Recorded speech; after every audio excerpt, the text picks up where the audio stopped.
Welcome to Moving Mom and Downsizing Dad, the podcast that prepares you for one of life's toughest yet inevitable moments, stepping in when your parents need you most. Hosted by Chris Spade, a senior real estate specialist with Keller Williams Realty. We'll dive deep into more than just moving. We're talking smart financial planning, making tough decisions with confidence, and strategies to avoid being caught in crisis mode. Join us for real stories, expert insights, and actionable steps to stay ahead of the curve. Now, here's your host, Chris Spade.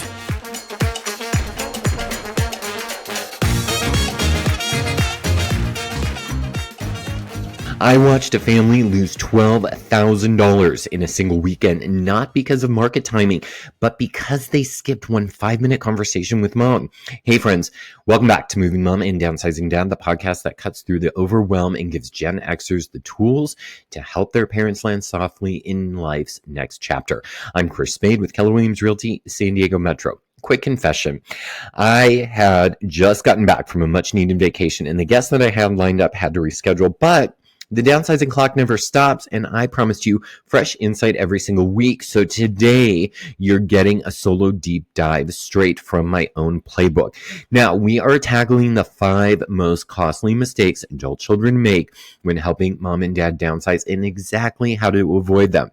I'll share real-world stories, dollar amounts, and step-by-step fixes that you can put into action this weekend. And by the end of this episode, you'll keep more money in the family pocketbook, save tons of stress, and most importantly, protect those relationships that matter most. Grab a cup of coffee, maybe a notepad, and let's jump in. Now, let's talk about mistake number 1, which is skipping the emotional prep work. This is very important. Now, the reason why I started doing this podcast is because I ended up in crisis mode with a friend. And so my biggest piece of advice is start the talk early. Open with this one question because it will help your family members and you kind of just break the ice. And ask them, what does home mean to you right now? And let your parents just lead the conversation. You might be surprised with what they say. They may say home might mean to them being closer to their grandkids. It might mean closer to their kids. It means different things for different people. It might mean being around their friends. Whatever they say, nothing is wrong, but let them lead the conversation. You want to make sure that your parents are 100% involved, especially if you're starting this conversation early. The other thing I highly recommend is use a neutral space. Have and start having these conversations at a coffee shop or a park. One thing I've noticed is that the tension drops outside of the home when you start having the conversation in the home, because I actually started having these conversations with my friend. And the one thing I noticed is there was a wall that kind of went up. And what you want to do is try to have it at a neutral space. Take your mom or dad out for coffee, take them out to lunch, take them out to breakfast, whatever that looks like. But just remember, tension tends to drop outside of the house. And start with the question we just talked about. What does home mean to you right now? You probably will be surprised. And if you get them out of their environment, you'll find, I think, that this is just an easier way to break the ice. Number 3, we want to acknowledge loss and gain. Okay, so this is a balancing game. So what you want to do is talk to your parents about looking to what they are gaining by downsizing and starting to make these decisions earlier versus what they're losing. You don't want them to feel like this is a loss. You want them to feel like this is a gain. Look what we have to gain by starting these conversations early and often. And the reason for that is because you don't want them to feel like they are pushed into a situation and start resenting you. Now, I know there are a lot of families out there who have a lot of difficulty communicating. I get that. I was one of those people. So you have to understand that I'm 100% there for you, understanding that these conversations might be difficult and that your relationship may be strained. And I'm telling you that when you start having these conversations, even though they might be uncomfortable, because these conversations are uncomfortable, I promise you, they are going to be so much better to have them early and often, and show your family member what they're gaining versus what they're letting go of. Number 3, you want to set a realistic timeline. Now, when we talk to Dave, there's no perfect time, right? We talked about this. There's absolutely no perfect time to start this conversation. So a realistic timeline of 90 days minimum for a big downsize. And the one thing you want to do is be able to slide that timeline. Okay, that's really important. Pressure kills cooperation. If you are putting your parents under a thumb and you want to get this done in 2 weeks or a month, I promise you it is going to be. If you thought there were fights before, wait until you try to pressure them into this. Remember, we're trying to avoid crisis mode. And by having these conversations early in this emotional prep, you want to have this emotional prep because, as Marcy Hanna, our therapist who came on early on in the podcast, talked about, is that we as caregivers, we have to learn to take care of ourselves, but we also need to learn to have those conversations early and often. The other thing that you want to do is create a legacy box, and you're going to want to choose a small bin for irreplaceable items so nothing priceless gets tossed. Okay, that's going to be one of the biggest things that you want to do. Now, I talked about this early on in an episode about how when my mom passed away, she had this Christmas tree I made in the first grade, and it was like this cardboard cone. It was a thick cardboard cone thing that we glued macaroni and pine cones to, and then we put glue on the pine cones, and then we sprinkled glitter down it, and then our teacher spray painted it gold, and then we put a gold pine cone on top of it. She still had that when she died, and I was 32 at the time, so we're going on 19 years this year. Those are things that you may not want, but your parents held onto them because it meant something to them. And there might be things that mean something to you or mean something to your parents. But part of the downsizing process, and the girls from Sorted Out San Diego will tell you, is you're going to want to put all those things in a legacy box so that way your parents feel like they have something to give to you. Now, whether or not you keep it after they're gone, that's completely up to you. I have a client whose parents ended up getting a storage locker that he knows when they're gone, he's just literally going to go empty because he knows that it's just all going to go away. And that's okay. But for right now, his parents appreciate the storage locker because it has legacy and it has things in there that they want to keep. All right, let's talk about money for a second because money is a big thing when it comes to downsizing. So we are going to understand the true costs of downsizing and moving. So number 1, hidden fee checklist, okay? Let's talk about first of all things money. Money just ends up getting a lot of fights started. So you want to look for any sort of hidden fees. Now, there are going to be things that you're not thinking about. For example, hauling stuff to the dump, you're going to have to pay to throw things in the dump. Any hazardous waste drop-offs, like is there paint in your parents' garage, for example? Document shredding, like old tax returns from like 20, 25 years ago, you don't need to keep anymore, but all those things need to be shredded. These are some of the hidden things that you need to think of. In-term storage. Now, I can tell you, we just got rid of our storage locker. Our storage locker downtown San Diego was almost $300 a month.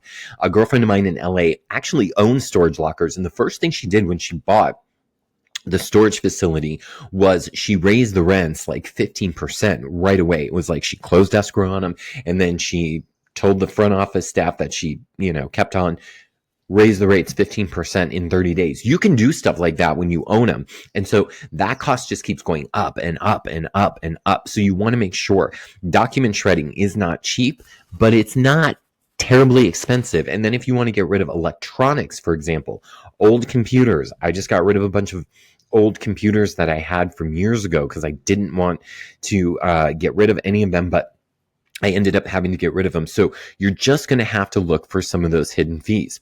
The second thing, and Lacey Italiano talked to us about this, is capital gains calculation. You need to know your $500,000 exclusion if you're married, and your $250,000 exclusion if you are single. Now, I am not a tax professional. I am not offering you any sort of tax advice. Lacey Italiano can help you with that. And if you need her information, all that information will be down in the show notes below. But you're going to want to know your parents' capital gains exclusion. That's really important when you go to sell the house. Also, keep in mind, if you are buying a house now, or some parents, they keep a lot of stuff. And I've seen a lot of older people keep binders of everything that they've done to the house. That's actually really good because it helps tax professionals like Lacey Italiano go back and lower the taxable income. So make sure that you're saving all those receipts. Let's talk about bridging the housing budget. So, for example, Deborah Martin gave us an example of how her mother, when her mother was getting older, she thought that her mother just wanted to be at home, and actually she wanted to be closer to her daughters, okay, in another state. So what that meant was bridging the housing budget. So if you're moving mom or dad across state and you're feeling adventurous and you want to get a U-Haul and take them from New Mexico to California or Illinois to California, and you're going to be doing the driving, you need to bridge the cost for hotels, U-Hauls, short-term rentals. Those can run anywhere from $150 to $200 a night, and you're going to want to plan for it because you're not we just got done with our California wine road trip, and we went all the way up to the Russian River Valley from San Diego and all the way back down. And we did these short trips down the coast because we didn't even want to try to do a drive in a day. I've done that before. I've driven from the Russian River Valley all the way to San Diego in a day. I've done that twice. It's not fun at all. It's a 12-hour drive. Nobody wants to be in a car for 12 hours. So you're going to have to bridge the housing budget there. That is important. Number 4, you're going to want professional help with certain items like stagers or cleaners. I know some people are like, oh, I'll just save it and I'll clean the house myself. You're never going to clean your parents' house as well as a professional cleaner will clean it. It is going to cost you a little bit of money, probably about $500 at a minimum for a 1-bedroom, but the cost can go up from there depending on the size of the house, up to $2,000. You're going to want a deep clean on your property. The other thing, and this is really important, an elder law attorney. An attorney that is going to help put together any sort of trust to make sure that your loved ones are protected, that in case you suspect any sort of abuse going on with your parents. So for example, if you think somebody is taking advantage of them, you're going to want to budget for that. Your parents are going to need an elder law attorney. Move managers. These people, they are like a godsend. Jamie Shapiro, she talked to us about everything a move manager does, from coming in, packing everything, bringing the movers in, loading the truck, unloading the truck, unpacking everything. And then that way you just go into your new place. They are a godsend. Move managers, they are probably one of the best investments that you can get. And you're going to want to get these bids early. You do not want to delay, because the more you put that off as kind of like a last minute thing, the more it's going to end up costing you. But if you bid for it early, they're bidding jobs out. And if you say, hey, we're going to do this in 30 days. This is our timeline. These are our milestones that we're going to hit. This is what we're thinking of taking. This is where we're going. Then Jamie and her team can go in, and what they can do is they can end up laying out a floor plan in the new place. And then they can go, okay, we're going to take this, and all these pieces that they'll fit into the new place. So that's also really important. And then finally, when it comes to understanding true cost, you want an emergency fund buffer. That's important. Add 10% to every estimate, because downsizing rarely comes in on budget. So you're going to want to have an extra 10%. So if the move manager says it's going to be $5,000, then budget 5,500. You're going to want a little bit of a buffer just in case something happens. All right, I have to interrupt this regularly scheduled program for a pit stop team. So if these first two have you scribbling notes, imagine what you're going to pick up from the next three and from the experts I bring on every single week. So do me a solid, follow and subscribe wherever you're listening. It's free. It keeps the episodes coming straight to your phone, and it tells the algorithm that downsizing guidance matters. Now, while you're there, drop me a note, a rating, a review, one sentence about what you've learned that can help other families. And please, let's avoid all these pitfalls together. All right, let's get back to the countdown. All right, mistake number 3, waiting way too long to declutter. Now, we need to reverse the 20/20 rule, okay? Donate anything not used in 20 months, and that costs under $20 to replace, okay? Donate anything that is not used in 20 months, that costs under $20 to replace. Now, one of the things that I learned from somebody, a declutter expert, they said, you know what? If you want to declutter your closet, don't do it right away because you're never going to know what you're going to need. But what they did say was, take your clothes, put them on the hangers, and put the hangers the opposite direction that you would normally have them. So put them backwards in your closet. If you take something out and you wear it, when you wash it and you put it back the right way. If after 6 months, well, in this case, 20 months, like we're talking about, if your whatever on your hanger is not flipped around and you haven't worn it, get rid of it because you're never going to use it again. Just get rid of that. And so I thought that was a really handy item. So I've been doing that a while. And every few months I go through and I go, yeah, I'm never going to wear this again. And I flip it around. I do the same thing with my shirts. I have them folded a very specific way. I have them turned around in the closet. If I don't wear them, then they're going out and they're going to be donated. We're going to talk, which brings me to my next thing about scheduling mini purges, 2-hour sessions twice a week. This is going to avoid marathon weekends, and it's going to avoid less burnout. So say you are going to help your parents downsize and declutter. If you've got it scheduled from 10 to 12 on a Saturday, let's say, you go over there and you're just decluttering for 2 hours. You're not doing anything more than that. And then there's a reward afterwards that your parents know that they get to spend time with you and the grandkids with lunch after that. Whether you bring lunch or you're going out to lunch, it's just something they have to look forward to. They know that for 2 hours, we're coming over, we're going to help declutter the house. And it doesn't have to be, it can be a closet. It can be under the sink. It can be the spice cabinet. It can be whatever you want it to be. Trust me. I went through my baking cabinet the other day and I was finding things. I was like, oh my God, I did not need to buy more sugar because I had sugar in the back of my baking cabinet. I like to bake. That's just what I like to do. And so this is a very helpful tool, even if you're not downsizing, is if you just go through, just do it for 1 month and you will be amazed at the amount of stuff that you can get rid of. So that way, when you get to the point that your family is moving, you get to the point where the move managers come in, everything is so much better. Third thing, for waiting too long to declutter, photograph memories. Snap pics of bulky, sentimental pieces before letting them go. Okay, let's say it's a painting or something that you really truly love, but you know you just cannot take it in the downsizing process. Snap a pic of that item, and you're going to always have it on your phone. Maybe create a photo and stick it on the refrigerator or something. It's just a nice way to create a memory for your loved one. Like we had talked about earlier, creating that legacy box. This is kind of the same thing. Here is one of my favorite things, and that is using color-coded dots. Green equals keep, yellow equals maybe, red equals donate or sell, and it is easy for the helpers to follow. If they see, for example, the move manager comes in and there's green dots on certain things, these are the things we're keeping and taking with us.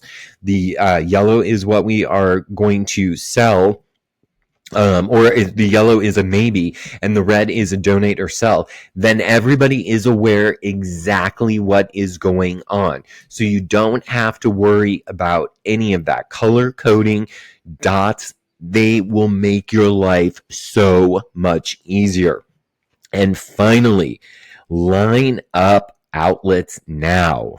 So what do I mean by that? You want to line up the local senior centers or thrift stores that you're going to donate to. Are you going to put things on Facebook Marketplace? Are you going to hire an estate sale company like Ray Ione? Are you going to hire him? You just want to make sure you have all your ducks in a row, because everything is going to make life easier. And here's the thing, guys, you don't have to make all these decisions right away. These decisions can be made in baby steps, but I'm honestly, if you just sit down and plan things out like an hour a day, and then you've got things in your calendar, because if it's not in your calendar, it doesn't exist. I'm telling you right now, it's going to make your life easier.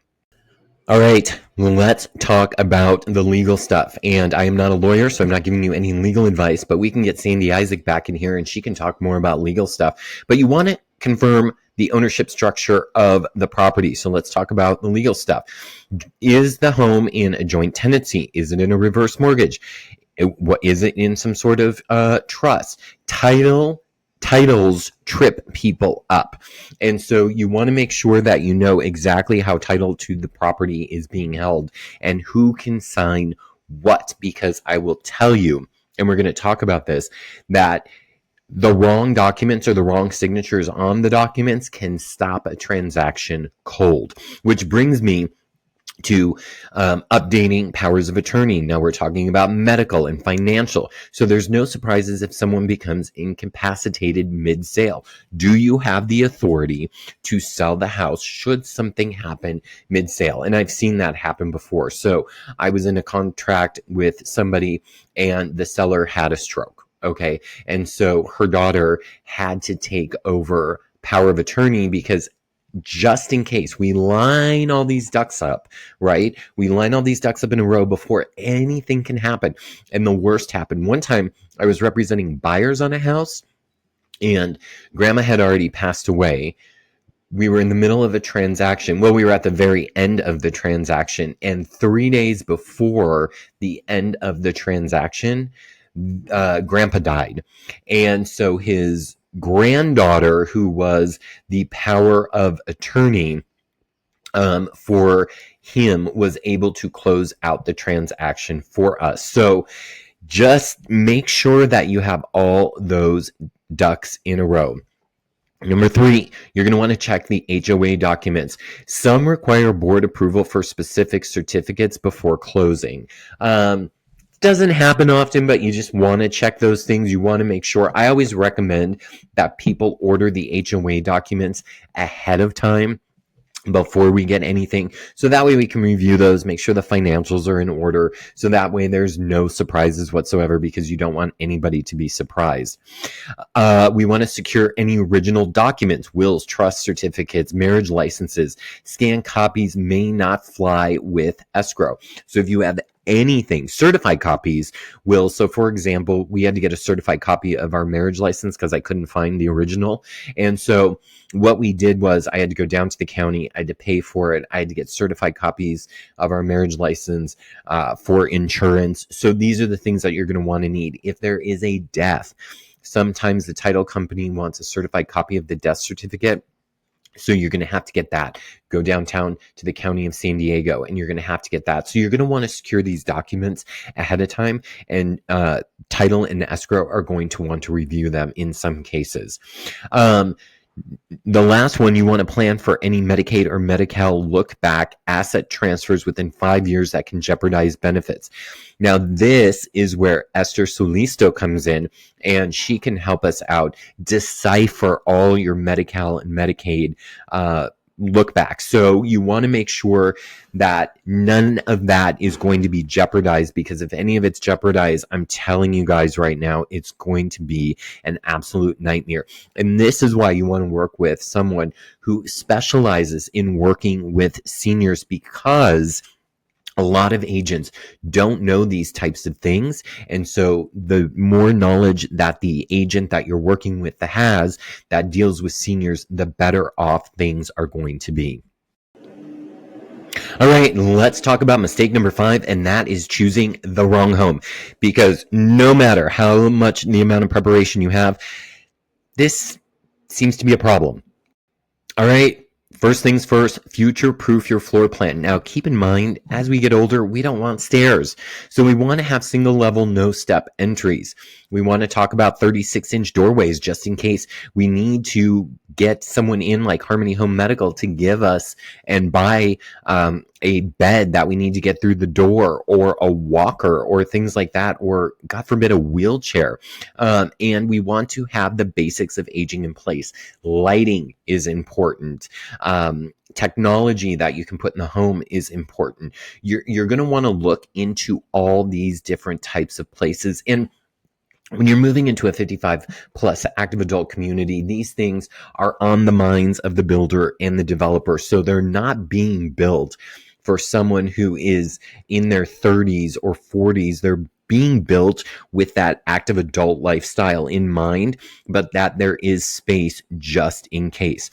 You want to talk and learn about HOA rules and caregivers and pets. Now, some 55 plus communities restrict overnight stays by age or large dogs. Now, of course, we all know if you have a service dog, that completely changes things, but you just want to make sure that you know what the pet policies are. And as we get older, if we are aging in place in our home and we do have round-the-clock care, you want to make sure that the HOA, especially if it's a 55 plus community, or even if it's not, if you are in an HOA, obviously if you're not, this doesn't apply, but you want to know if there are any restrictions on overnight stays, because that's important. You want to make sure you're not going to get busted or get any sort of fine if it comes to anything like that. Let's talk about the proximity matrix to doctors, grocery stores, social circles. Say that 10 times fast. You want to calculate the drive times during rush hour. So I'm sure most seniors are not really out at rush hour, but you're going to want to do that. You're also going to want to calculate the time it takes for you to get to your loved one, depending on where they are. Now, obviously, you want them to be as close proximity as you can to you. I'm starting to have this conversation with a lot of people in my generation about how close do you want your parents to be. Most people want them within about 30 or 40 minutes. But then you have to consider, okay, what does it look like for the trip to the doctor? Because if your parents have a specialist that they like, then you're not going to want to go too far from that specialist. So you're just going to want to make sure that there's proximity to doctors, the grocery store, the coffee shop, things that they like to do, because you don't want them to become isolated if they're too far out. All right, let's talk about the care level ladder. Now, in the instance where your loved one is going to go into a community, whether that's independent, assisted, or memory care, you want to know what the options are on the campus, that how much the level of care is going to cost. Are there going to be medical professionals on staff and on board? And these are the things that you're going to want to know what's going on. So just make sure. Now, remember, like when we visited the villas, that they are pet friendly, but that is if you are in assisted living. They're not, you can't have a pet if you're in memory care, because the guest and the patient, they can't take care of themselves. So they're not going to be allowed to have a pet. So you just want to make sure that you know what's going on in all these different care levels and the different care level ladders. And finally, financial stability test. You want to run a projected housing and healthcare costs against fixed income for at least the next 10 years. So you want to take what is in your parents' bank account, which is what I had to do with my friends. And I had to go, okay, this is what your care level is. This is how much it costs every month. I know that if you're staying here, that you're getting fed. And if you are getting fed, then I know you're not having to pay for meals or anything like that. So I know this is how many months you have. So you have to project these out, and you have to make sure that you project it out for the next 10 years. That's really, really important, because we want to be prepared in case there are any challenges that arise. Will the money that's there be able to sustain them for the next 10 years. All right, we're going to go through this. Let's wrap this whole thing up. Rapid fire time. Number 1, emotional prep matters more than packing tape. Remember that. Number 2, budget the hidden costs before you promise dad a figure. You need to make sure that you over budget. Number 3, declutter early or pay in storage fees and sanity later.